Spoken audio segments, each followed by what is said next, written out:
My name is Serafina Blackwood, and I discovered something that shattered everything I believed about family loyalty. Standing in my deceased grandmother's study, I found documents that proved my parents and sister had conspired to steal my rightful inheritance worth over $2 million. They had forged papers, bribed lawyers, and manipulated legal documents to transfer everything to my golden child sister while I got nothing. The betrayal cut deeper than any knife. Blood family had become my greatest enemy, and they had no idea what storm was coming their way. Before we dive into this wild family revenge story, I would love to know where you are watching from. Drop your location in the comments below, and do not forget to hit that like button and subscribe for more shocking family drama stories. Trust me, you will want to see how this inheritance theft gets the justice it deserves. The day that changed my life forever started like any ordinary Tuesday morning. I was sipping my coffee in my small downtown apartment when my phone buzzed with a call from Matthews Crane and Associates, my grandmother's law firm. Margaret Crane, the senior partner, asked me to come in immediately regarding my grandmother's estate. Something in her tone made my stomach clench with unease. Grandma Rose had passed away 3 months earlier, and I had been waiting patiently for the estate proceedings to conclude. She had always been my closest family member, the one person who truly understood and supported my dreams of becoming an environmental lawyer. Growing up, she would whisper to me during family gatherings that she was proud of my academic achievements and my dedication to making the world a better place. When I arrived at the law office, Margaret's expression was grave. She handed me a thick manila folder and said words that would haunt me forever. Serafina, I am afraid there has been a significant development regarding your grandmother's will. Your parents submitted additional documentation 3 weeks ago that supersedes the original inheritance arrangements. My hands trembled as I opened the folder. Inside were legal documents bearing my grandmother's signature transferring her entire estate, including the family home worth $1.8 million, her investment portfolio valued at $400,000, and her precious antique jewelry collection, to my younger sister Vivian. This cannot be right, I whispered, my voice barely audible. Grandma Rose promised me that house. She said it would be mine because I was the one who took care of her during her final years. Margaret's face softened with sympathy. I understand your confusion, Serafina. However, these documents appear to be legitimate. Your parents provided witness statements and notarized papers indicating that your grandmother changed her mind in her final weeks.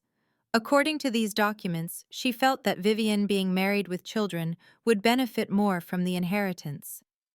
The room began to spin around me. Vivian had barely visited our grandmother in the past 5 years.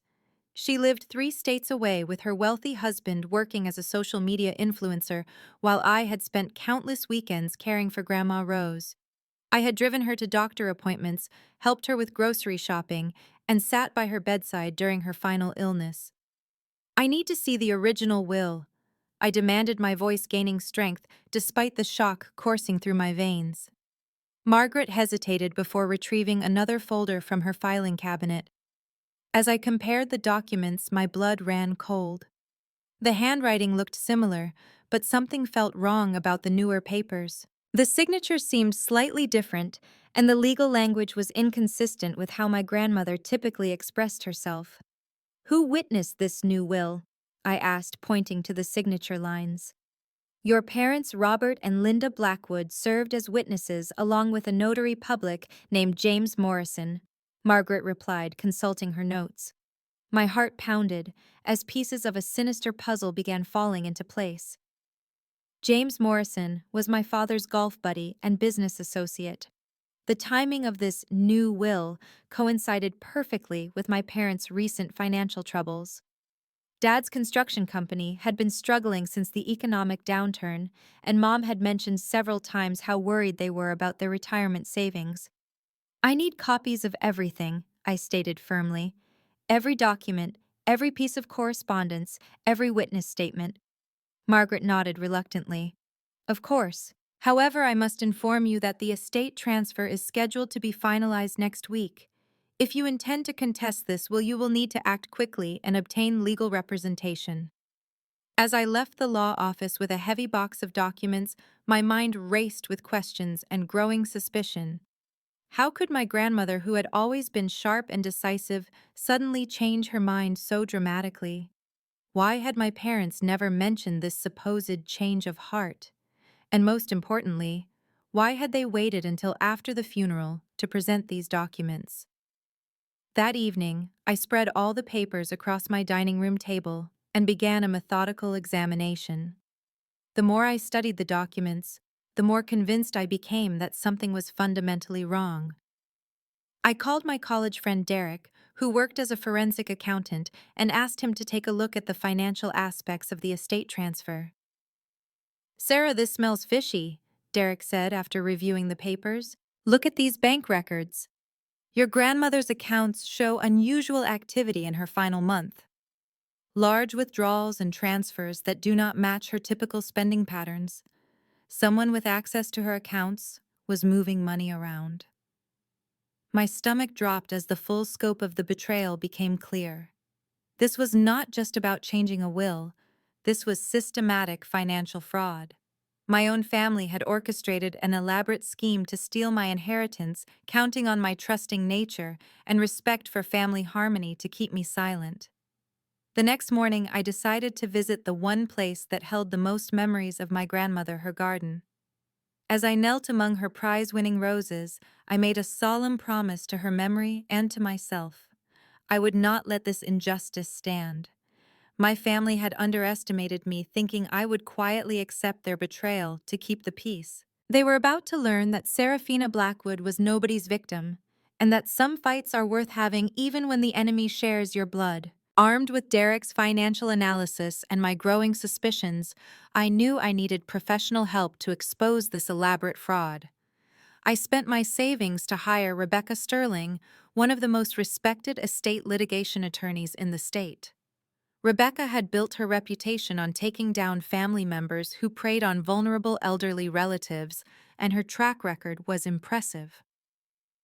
"Serafina, what you are describing sounds like a textbook case of elder fraud and will manipulation," Rebecca said during our first meeting. "However proving, it will require substantial evidence and potentially uncomfortable confrontations with your family members." "I do not care about uncomfortable," I replied firmly. "I care about justice for my grandmother and stopping my family from profiting from their crimes." Rebecca's investigation began immediately.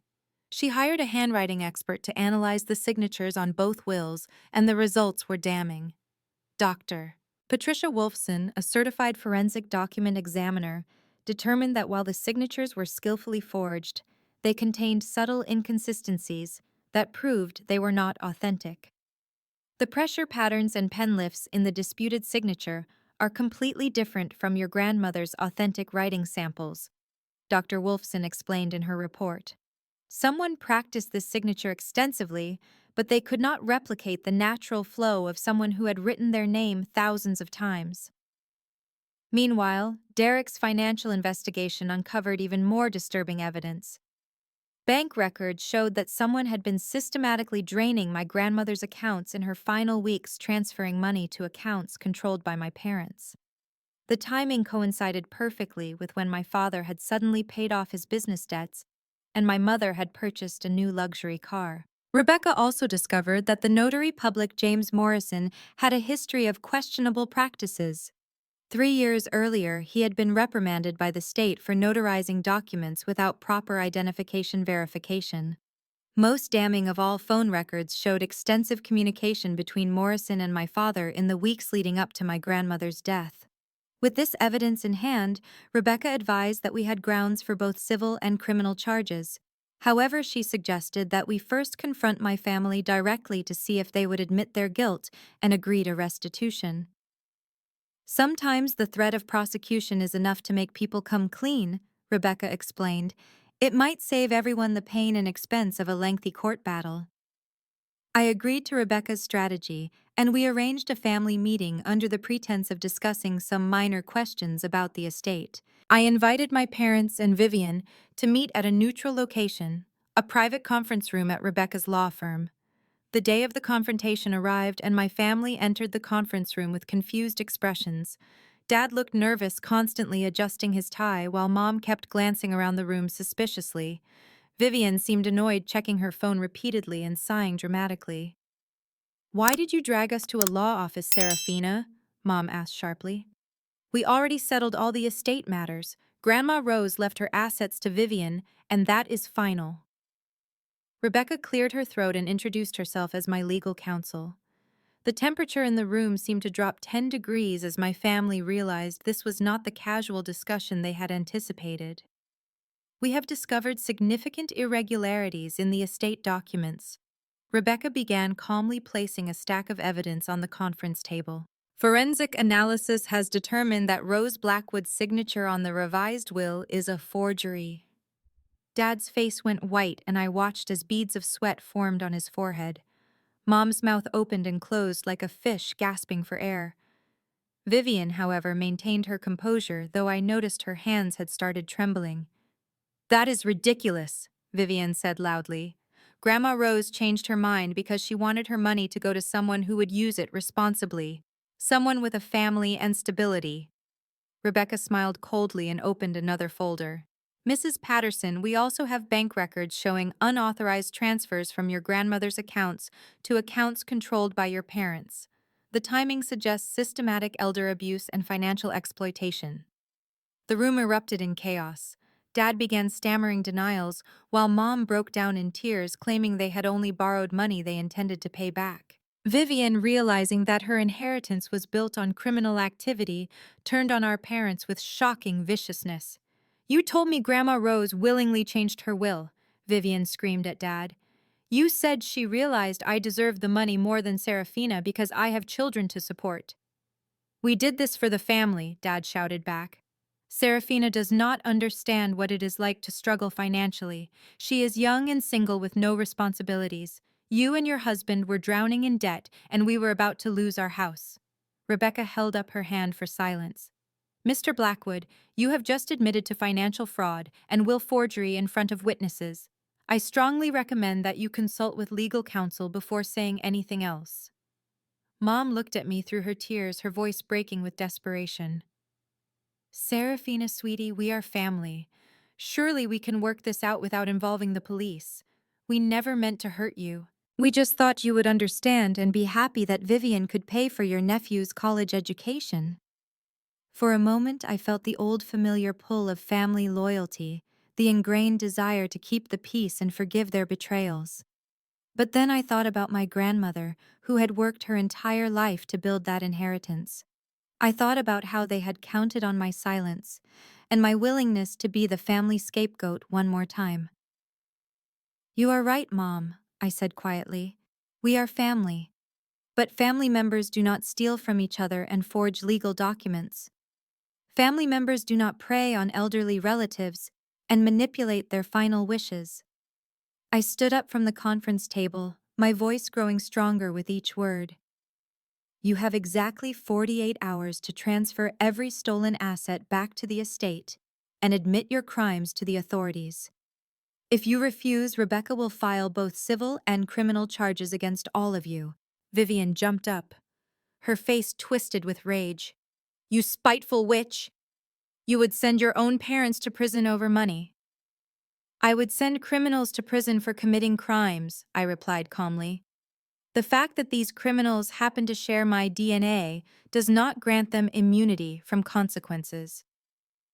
As my family stormed out of the conference room, hurling threats and accusations, I felt a strange sense of peace settle over me.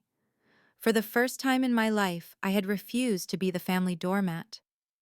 The war was far from over, but I had fired the opening shot, and my enemies now knew that I would not go quietly into the night. The 48-hour deadline came and went without any response from my family. Rebecca and I had expected this outcome, so we immediately filed comprehensive legal actions. Criminal charges for elder abuse, financial fraud, and will forgery were submitted to the district attorney's office, while civil suits seeking full restitution and punitive damages were filed in probate court. What I had not anticipated was the vicious counterattack my family launched against me. Within days of our legal filings becoming public record, I began receiving anonymous threatening phone calls at all hours. Someone had posted my personal information on social media with false accusations that I was an ungrateful daughter trying to steal money from my grieving family. The harassment campaign reached a new low when my employer, the environmental law firm where I worked as a junior associate, received multiple calls claiming I was under investigation for embezzlement and professional misconduct. Although my boss, Patricia Hendricks, knew these claims were false, the constant disruption was affecting the entire office. "Serafina, I believe in you completely, but this situation is becoming untenable," Patricia said during a private meeting. "Our clients are asking questions and the partners are concerned about the firm's reputation being damaged by association." My heart sank as I realized my family's strategy was working. They were systematically trying to destroy my career and personal life to force me to drop the legal case. That evening, feeling more isolated than ever, I made a decision that would change everything. I called my grandmother's former neighbor, Mrs. Eleanor Hartwell, an 82-year-old retired teacher who had been close friends with Grandma Rose for over 30 years. Eleanor had always been sharp as a tack and had never liked my parents often commenting that they seemed more interested in my grandmother's money than her well-being. "Serafina, dear, I have been hoping you would call," Eleanor said when she heard my voice. "I have been following the news about your grandmother's estate, and I need to tell you something important." We met the next day at Eleanor's cozy kitchen table, surrounded by the scent of fresh-baked cookies and the afternoon sunlight streaming through lace curtains. What Eleanor told me provided the missing piece of the puzzle that would ultimately destroy my family's lies. "Your grandmother came to see me 2 weeks before she died." Eleanor began, her voice steady despite the gravity of her words. "She was very upset because your father had been pressuring her to change her will. He told her that you did not really love her and were only helping her because you expected an inheritance." My blood boiled as Eleanor continued her story. "Rose was heartbroken because she believed you genuinely cared about her. She told me she had decided to leave you everything because you were the only family member who treated her like a person instead of a piggy bank." Eleanor reached across the table and took my hand. "But here is the most important part, sweetheart. Your grandmother never changed her will. She told me specifically that she had hidden her real will in a place where your parents would never think to look, inside her antique sewing box in the attic." My heart nearly stopped beating. "Are you absolutely certain about this, Mrs. Hartwell?" "As certain as I am that the sun rises in the east," Eleanor replied firmly. "She made me promise that if anything happened to her, I would tell you about the hidden will. She was afraid your parents might try to interfere with her final wishes." That very afternoon, Rebecca and I obtained a court order to search my grandmother's house, which was still legally part of the estate pending the outcome of our litigation. Vivienne had been living there temporarily while house hunting, but she was required to allow our search. Accompanied by a court officer and Eleanor as our witness, we climbed into the dusty attic of my grandmother's Victorian home. In the far corner, beneath several moth-eaten blankets, we found Grandma Rose's antique sewing box, a beautiful wooden chest that had belonged to her own grandmother.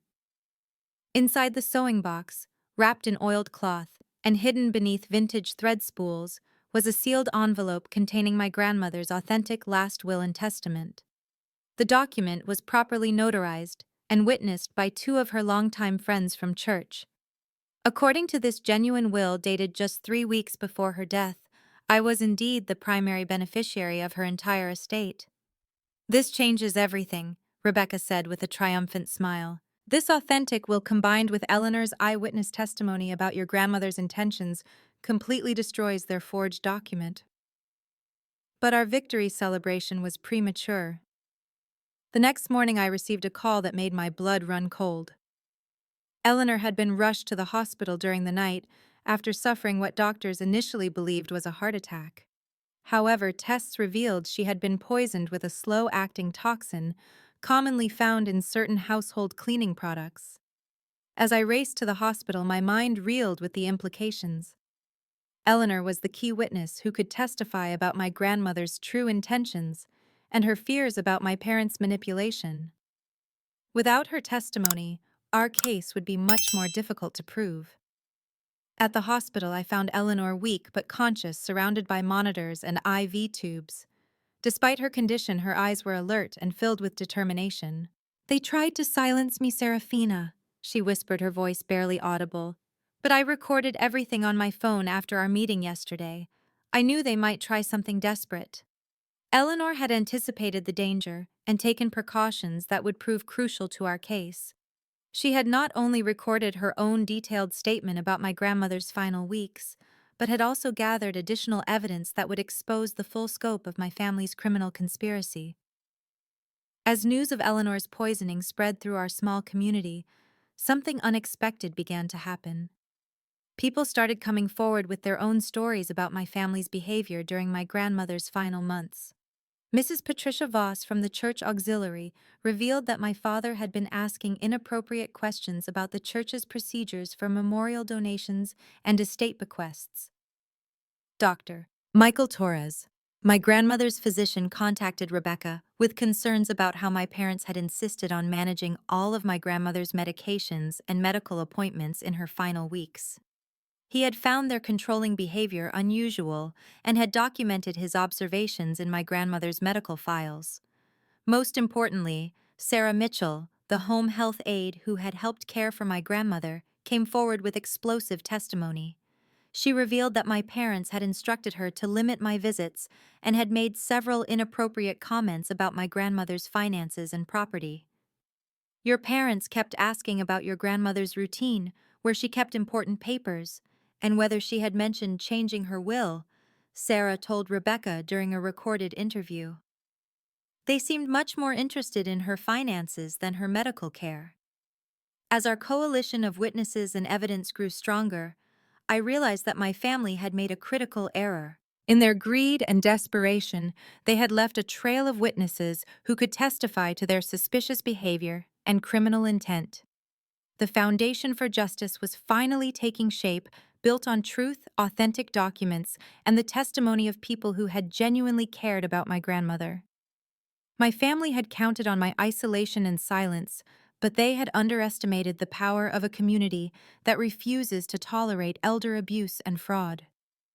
The real battle was just beginning, and I finally had the army I needed to win this war. Just when I thought we had built an unshakable case, disaster struck from the most unexpected direction. Dr. Michael Torres, my grandmother's physician, who had provided crucial testimony about my parents' suspicious behavior, suddenly contacted Rebecca with devastating news. "I need to retract my previous statements," Dr. Torres said during an emergency phone call, his voice shaky and uncertain. "I have reviewed my notes more carefully and I realize I may have misinterpreted the situation with your grandmother's family." Rebecca and I sat in stunned silence as Dr. Torres completely reversed his testimony. According to his new statement, my parents had been appropriately concerned family members and their questions about medical care were entirely reasonable. Even worse, he now claimed that my grandmother had seemed confused and disoriented during her final weeks, potentially calling into question her mental capacity when she supposedly created the hidden will. "This does not make sense," I said to Rebecca after the call ended. "Dr. Torres was adamant about his observations just 3 days ago. Something has changed." Rebecca's expression was grim as she reviewed her notes. "Serafina, I have seen this before in high-stakes litigation. Sometimes witnesses get intimidated or offered financial incentives to change their testimony. Dr. Torres's medical practice has been struggling financially according to public records." My suspicions were confirmed the next morning when I discovered that Dr. Torres had suddenly received a substantial anonymous donation to his struggling clinic. The timing was impossibly convenient, and when Rebecca attempted to question him about the source of the funding, he refused to take our calls. But the betrayal that truly devastated me came from someone much closer to my heart. Sarah Mitchell, the home health aide who had provided such damning testimony about my parents' behavior, called me directly with news that made my world collapse. "Serafina, I am so sorry, but I cannot testify in your case. Sarah said, her voice filled with tears. Your sister Vivian came to see me yesterday with some very disturbing information about your mental health and your relationship with your grandmother. My hands trembled as Sarah continued her explanation. Vivian showed me medical records indicating that you have been receiving treatment for a psychological condition that causes you to create elaborate fantasies and false memories. She said your grandmother was actually afraid of you in her final weeks and that you had been manipulating and pressuring her. Sarah, that is completely false, I protested desperately. Vivian is lying to you. I have never had any mental health issues and my grandmother trusted me completely. I want to believe you, Serafina, Sarah replied sadly. But Vivian provided what appeared to be legitimate medical documentation from a psychiatrist named Dr. James Rothwell. The records show a pattern of delusional behavior and something called fabricated victimization syndrome. After hanging up the phone, I immediately researched Dr. James Rothwell and discovered he was another friend of my father's golf circle. The medical records were elaborate forgeries, but they looked authentic enough to fool someone without legal training. My family had crafted a sophisticated character assassination designed to destroy my credibility and isolate me from my supporters. The situation deteriorated rapidly over the next 48 hours. Mrs. Patricia Voss from the church auxiliary also withdrew her support after receiving similar evidence about my supposed mental instability. Even Derek, my forensic accountant friend, began expressing doubts about my version of events after receiving an anonymous package containing falsified psychiatric evaluations and fabricated police reports. Sarah, I have known you since college, but these documents are really concerning, Derek said during a tense phone conversation. They show a pattern of making false accusations against family members and creating elaborate conspiracy theories. Maybe you should consider the possibility that your grief over your grandmother's death has affected your judgment. Rebecca tried to reassure me that fabricated evidence would not hold up under legal scrutiny, but the damage to our case was severe. With our key witnesses either recanting their testimony or questioning my mental stability, the prosecution of my family's crimes seemed increasingly unlikely to succeed. The lowest point came when my employer, Patricia Hendricks, called me into her office for another difficult conversation. The false psychiatric records had been anonymously sent to our law firm's partners, along with a fabricated police report, claiming I had made threatening statements against my family members. Serafina, the partners have decided that it would be best if you took an indefinite leave of absence while these personal matters are resolved, Patricia said with obvious reluctance. Your legal troubles are affecting our firm's reputation, and several clients have expressed concerns about working with someone facing such serious allegations. As I cleaned out my office that afternoon, packing away my law books and personal belongings, I felt completely defeated. My family's strategy was working perfectly. They had systematically destroyed my professional reputation, isolated me from my support network, and created enough doubt about my mental state to undermine any legal case I might present. That evening, sitting alone in my apartment with legal bills I could no longer afford, and a career that lay in ruins, I seriously considered giving up the fight. Maybe it would be easier to accept defeat, walk away from the inheritance dispute, and try to rebuild my life somewhere far away from my toxic family. But then I remembered my grandmother's voice from our last conversation when she had squeezed my hand and whispered, "You are stronger than you know, sweetheart. Never let anyone convince you that you are less than you are."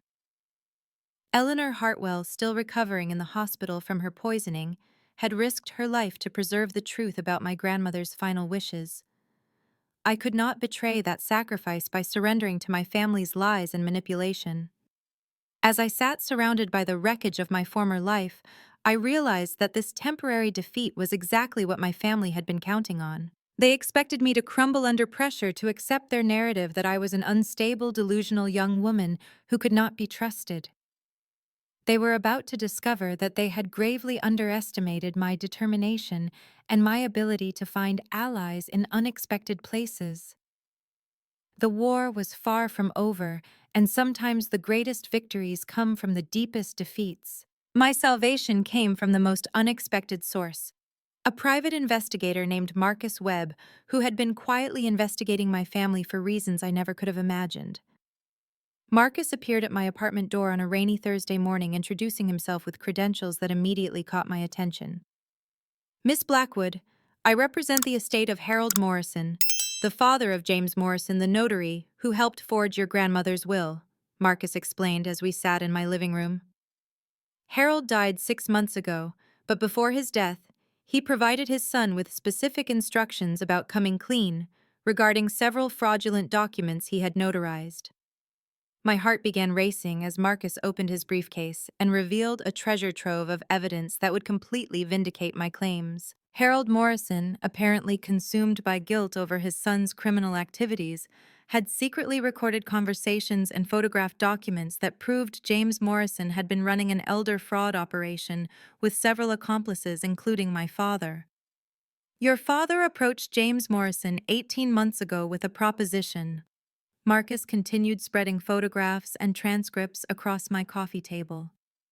They had identified several elderly residents in the community who had substantial estates and limited family oversight. Your grandmother was unfortunately one of their targets. The evidence was overwhelming and undeniable. Harold Morrison had recorded phone conversations between my father and James Morrison, discussing the best methods for forging wills and manipulating elderly victims. The recordings captured my father's voice, clearly stating his intention to make sure that ungrateful daughter gets nothing, while we take care of family who appreciate our sacrifices. And Marcus also revealed that Dr. James Rothwell, the psychiatrist who had provided the false medical records about my supposed mental illness, was actually James Morrison's brother-in-law and had been creating fabricated psychiatric evaluations for their fraud ring. The falsified documents they had used to discredit me were part of a standard template they employed to silence victims and witnesses. But here is the most important piece of evidence, Marcus said, pulling out a sealed envelope. Harold Morrison kept copies of every authentic document that his son had replaced with forgeries. This includes your grandmother's genuine medical records, which show she was mentally sharp and competent right up until her death. The authentic medical records painted a completely different picture from the forged documents my family had been circulating. Dr. Torres's original unaltered notes describe my grandmother as alert-oriented and expressing clear concerns about her son's financial pressures and inappropriate requests regarding her estate. Marcus's investigation had also uncovered financial records showing that Dr. Torres had received a $50,000 payment from an offshore account controlled by my father just hours before he retracted his testimony. Similar payments had been made to several other witnesses who had mysteriously changed their statements. Your family made one critical mistake, Marcus explained with a slight smile. They used the same offshore banking system for all their bribes and payments. Once we identified the pattern, we were able to trace every transaction back to accounts your parents thought were untraceable. Armed with this irrefutable evidence, Rebecca immediately filed emergency motions to reinstate our criminal and civil cases. The authentic recordings of my father discussing the fraud conspiracy provided prosecutors with the smoking gun they needed to pursue felony charges against the entire criminal network. Dr. Torres, when confronted with proof of his bribery, immediately confessed and agreed to cooperate with authorities in exchange for a reduced sentence. His testimony revealed the full scope of my family's intimidation campaign and provided additional evidence of their systematic elder abuse operation. Sarah Mitchell, the home health aide who had been deceived by the falsified psychiatric records, was devastated when she learned how thoroughly she had been manipulated. "Serafina, I am so sorry I doubted you," she said through tears when Rebecca contacted her with the truth. "Those documents looked so official, and I was scared about what might happen to my job if I testified against your family." Sarah's restored testimony was particularly damaging to my family's defense because she had witnessed my father and mother coaching my grandmother on what to say during visits from other family members. She also testified about finding my grandmother crying after my parents had pressured her to sign blank legal documents that they claimed were for routine estate planning. Eleanor Hartwell, now recovered from her poisoning and more determined than ever to see justice served, provided the final piece of evidence that sealed my family's fate. She revealed that she had not only recorded her conversation with my grandmother about the hidden will, but had also secretly filmed my father attempting to bribe her to change her testimony. That man came to my hospital room thinking I was too weak and medicated to understand what he was offering, Eleanor said with steel in her voice. He promised me $25,000 to say that your grandmother had seemed confused during our last conversation. What he did not know was that I had my phone recording the entire time. The video footage of my father attempting to bribe a hospitalized elderly woman was so damning that even his own attorney advised him to consider a plea bargain. The recording captured him not only offering money for false testimony, but also making veiled threats about what might happen to Eleanor if she continued to support my case. Marcus Webb's investigation had also uncovered evidence linking my family to two other elder fraud cases in neighboring counties. The scope of their criminal enterprise was far broader than anyone had initially realized, involving forged wills, stolen assets, and systematic abuse of elderly victims who had trusted them. Your grandmother was not their first victim, Serafina, Marcus revealed during our final meeting. We have identified at least 4 other elderly individuals who were targeted by this same group. Your decision to fight back has potentially saved other families from experiencing the same betrayal and loss. As the evidence mounted against them, my family's unified front began to crumble. Vivian, faced with the possibility of serious prison time, turned against our parents and agreed to cooperate with prosecutors. Her testimony revealed that Mom and Dad had been planning the inheritance theft for over 2 years, carefully studying my grandmother's routines and vulnerabilities. The tables had completely turned. My family, who had counted on my silence and isolation, now faced federal charges for elder abuse, mail fraud, money laundering, and conspiracy. The elaborate web of lies and forged documents that they had created to destroy my credibility had become the very evidence that would send them to prison. Justice was finally within reach, but the personal cost of this battle had changed me in ways I was only beginning to understand. The family I had once loved and trusted was about to face the full consequences of their crimes, and I would have to decide what forgiveness and healing looked like in the aftermath of such profound betrayal. The courtroom was packed with reporters and community members when my father, Robert Blackwood, stood before Judge Helena Martinez for sentencing. The man who had once been my hero looked broken and defeated as the judge read the extensive list of charges he had pled guilty to: elder abuse, financial fraud, will forgery, witness intimidation, and racketeering as part of a broader criminal conspiracy. Mr. Blackwood, your crimes represent a particularly heinous form of betrayal, Judge Martinez said with obvious disgust. You exploited your position of trust with vulnerable elderly individuals, including your own mother, for personal financial gain. The court sentences you to 12 years in federal prison and orders full restitution of all stolen assets plus punitive damages. Mom received 8 years for her role in the conspiracy, while James Morrison and Dr. Rothwell each received 10-year sentences. Vivian, thanks to her cooperation with prosecutors, received 3 years of probation and community service, but she lost custody of her children temporarily while undergoing court-mandated psychological evaluation and financial counseling. The financial restitution exceeded even my wildest expectations. In addition to recovering my grandmother's original inheritance, the court awarded me substantial damages from the sale of my parents' assets and the closure of their criminal enterprise. The house they had purchased with stolen money, Dad's construction business, and Mom's luxury car were all seized and liquidated to compensate their victims. But perhaps the most satisfying moment came when the court ordered the complete restoration of my grandmother's estate, according to her authentic final wishes. Standing in the house where I had spent so many happy childhood memories, I felt my grandmother's presence and knew that justice had finally been served. Eleanor Hartwell, now fully recovered and fiercer than ever at 83, had become like a second grandmother to me. "Your grandmother would be so proud of how you fought for what was right," she said, as we sat in my newly inherited kitchen sharing tea and homemade cookies, just as I had done with Grandma Rose. Marcus Webb, the private investigator, who had saved my case, revealed something that completed the circle of justice. Harold Morrison left specific instructions that if his evidence helped convict his son's criminal partners, any reward money should be donated to organizations fighting elder abuse, he explained. "Your victory has provided funding for 3 new elder advocacy programs in our state." The most unexpected blessing came from the relationships I had built during this ordeal. Dr. Torres, after serving his reduced sentence and losing his medical license, became a powerful advocate for elder abuse awareness. "You gave me a chance to redeem myself by telling the truth," he said during one of our conversations.